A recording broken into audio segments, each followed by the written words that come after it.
SRRA announced positive top-line data from the pivotal Phase 3 Momentum study, a double-blind clinical trial evaluating momelotinib, MMB, in myelofibrosis patients who are symptomatic and anemic and previously treated with an approved JAK inhibitor.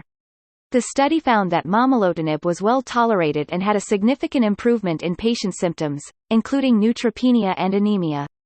The trial met all of its primary and key secondary endpoints. The data are extremely exciting and everything they had hoped to see from the trial.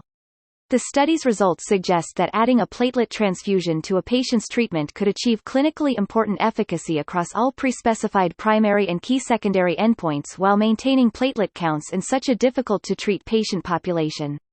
The study found that 25% of patients in the MMB arm versus 9% of patients in the control arm had a TSS of 50.